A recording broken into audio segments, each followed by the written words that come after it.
Hey guys, I'm at the Mount Zion Cemetery in Keokuk, Iowa. It was established in 1854. So a pretty old cemetery, especially in Iowa. Kind of two parts of it here. We'll peek in the old church here real quick, see if we can see anything. The pews are there. So, but anyways, pretty old cemetery by Iowa standards. It's two parts of it, the older part here in the old churchyard, and then there's a newer part, and we're actually going to go to the newer part. There's some newer burials in here. I mean, 1930s, 1990. So it's still active, but this is definitely the older portion of the cemetery. We'll walk around here real quick here. And anyways, we're here for the grave of Gayno Gilbert Smith, Gayno Smith. And he was a mass murderer, serial killer who killed six of his family members in Iowa between 1961 and 1962. So as we walk to his grave, I'll tell you a little bit about Gayno Smith. He was born January 23rd, 1938 here in Keokuk County, which is kind of west of Iowa City. South of I-80. I-80 kind of cuts the state in half here. But anyways, he had been living in Denver, but due to problems there, he moved to Martinsburg, Iowa, to live with his stepmother, again here in Keokuk County. Martinsburg is maybe a couple miles south of here at the cemetery. Anyways, to live with his mother, he had when he was having problems with her as well, he moved to the home of his uncle Andrew.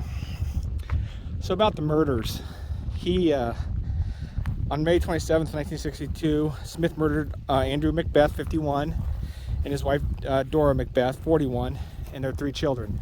Now again, Andrew was his uncle, Dora would be his uncle's wife, and then their 3 children, Amos, Anna McBeth, who was 19, and Donna Jean Kellogg, 17. Smith, then 24 at the time, a nephew of the elder McBeths, he confessed the crime. He also confessed the crime of murdering his stepmother, Juanita Smith, who had been missing for several months. And the McBeth family lived in rural Iowa here, again in Martinsburg. And like I said, he had been living with them for a time. Another daughter, Patsy Lou, his uncle's daughter, was wounded, but she escaped and ran to a nearby farm for some help. And the Kellogg 6-month-old baby Perry was in a crib, and he was left unharmed as well. So, why he left the baby, unharmed, we don't know. And like I said, his other niece, his uncle's daughter, was able to escape. On the night of the murders, the McBeth children, Amos, Anna, and Donna Jean, had driven to Brighton, Iowa for a dance. And Donna Jean, as kind of was her custom, as they say, had left her infant in the care of her parents. Gayno remained at the dance for a short time and then disappeared until midnight. According to court records, he came back to pick up the group after the dance had ended. Thunder, lightning, and a heavy rain began to occur as he had picked them up. And as the 5 went to the truck, they stopped for food, and when they returned to their farmhouse, the lights were out. The children had found flashlights and made their way around the house to investigate. Donna and Amos found the murdered bodies of their parents in the garage where they had been dragged to. They tried to call for help, but they discovered that the lines had been cut. As I walk here, there's quite a few Smiths and a lot of local names here. Suddenly, as they were looking through the house, the flashlight, suddenly Smith had appeared before them with a flashlight and a gun. He shot Amos in the face, and then Donna. He shot Patsy in the shoulder. Though badly wounded, Amos pleaded for his life, but was then shot again Patsy escaped to another room where she found her older sister Anna already dead. Smith chased her to a ditch in the countryside. She played cat and mouse with the ditches and crawled and crouched her way underneath the flashlight beams, and she finally reached a nearby house where she called her uncle Furman McBeth. And here we are.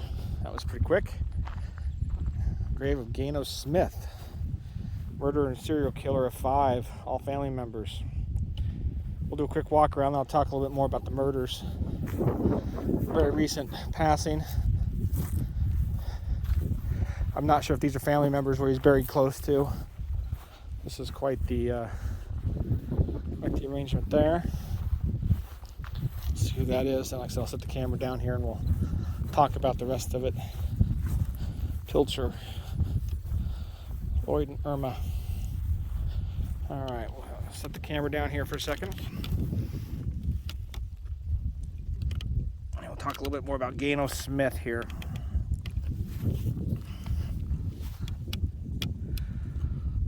So anyways, like I said, I left off where Patsy Joe had escaped and got to her uncle's house. Smith went into hiding, but was found about 4 days later in a barn near Lake Wapello, Iowa. After being arrested, he confessed to both the murders of McBeth murders in Martinsburg, and then also the murder of his stepmother, Juanita Smith, the previous October in Hendrick, Iowa. At the time, Iowa still had capital punishment, and the prosecutors wanted Smith hanged, facing almost certain death sentence if the case was to go to trial. Smith pled guilty to 6 counts of murder, and basically leaving his fate up to the judge, not a jury. Obviously, if this went to a jury trial, he definitely would have been, well, with the confession, he definitely probably would have got the death penalty. Arguing for a death sentence, the prosecutor said Smith had attempted to exterminate an entire family. A psychiatric evaluation of Smith concluded he was indeed sane. His lawyers did not call any witnesses, and he did not contest that Smith was sane and the crimes were premeditated, choosing instead to plead with Judge C.R. Carson for mercy. Ultimately, Carson spared Smith's life after finding him guilty of 5 counts of first-degree murder and 1 count of second-degree murder. He instead sentenced Smith to 6 life sentences of hard labor. The sentences were ordered to run consecutively to ensure he'd spend the rest of his life in prison. Infant Perry, the child that was the baby that was left unharmed in the crib, he was adopted by his uncle Furman, Andrew, who was McBeth's brother, and he raised the children with Furman's own biological children. Perry, the child in the crib, had spoken about the problems he faced growing up all the way through school because he was bullied because people wanted to hurt as bad as I did. He hated everything and everybody. And, he was just a baby, but the murder of his parents and his siblings stayed with him. Eventually, Perry graduated from Pekin Community School here in Iowa. In 1971, Gayno Smith filed an unsuccessful motion for a new trial. He was interviewed in prison in 1974 by the Waterloo Cedar Falls Courier, a fairly sizable newspaper here in Iowa, north of here. In it, Smith accepted the fact that he would die in prison. He said he was excited to get an education in prison. He started off by working through a lengthy series, and at the time of the article, Smith was more than halfway through his college degree. So he had done quite well, had a 3.75 in the cooking program and 3.3 in academics.